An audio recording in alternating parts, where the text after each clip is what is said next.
അത്രേ ഉള്ളൂ. നിന്ന് വരുന്ന വഴിക്ക് ഇങ്ങോട്ട് സ്റ്റുഡിയോയിലേക്ക് കയറുന്ന വഴിക്ക് എമ്പുരാനെ പറ്റി എന്തോ ഇങ്ങനെ പറയുന്ന പോലെ എനിക്ക് തോന്നി. ഡബിങ് ചെയ്തെന്നോ കഴിഞ്ഞെന്നോ. എമ്പുരാൻ ഇന്നലെ ഡബ് ചെയ്തിരുന്നു.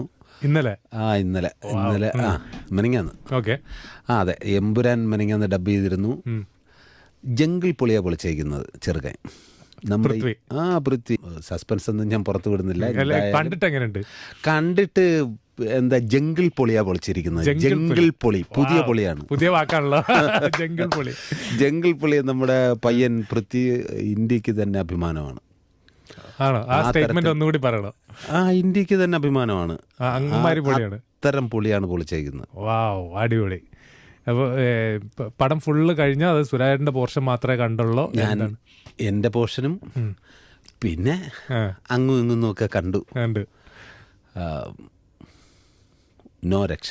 ആണോ? എവിടേക്കായിരുന്നു സുരാജ് ചേട്ടന്റെ ക്യാരക്ടർ?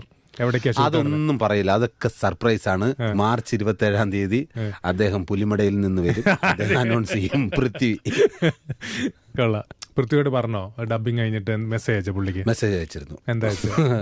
അവിടെ ഷൂട്ട് കിടക്കുകയാണ്, അതിന്റെ വരാൻ പറ്റില്ലെന്നാ. ഇവിടെയാണ് കാര്യങ്ങളൊക്കെ സംസാരിച്ചു. ഓക്കെ. പൃഥ്വി എന്ന് പറയുന്ന ഡയറക്ടറെ കുറിച്ച് ഞങ്ങൾക്ക് പറഞ്ഞുതരോ? ഡയറക്ടർ എന്ന് പറയുമ്പോൾ ശരിക്കും അതൊരു മനുഷ്യനൊന്നുമല്ല, അതൊരു റോബോട്ടാ. റോബോട്ടാ? എല്ലാ കാര്യം ചെയ്യുന്നത്.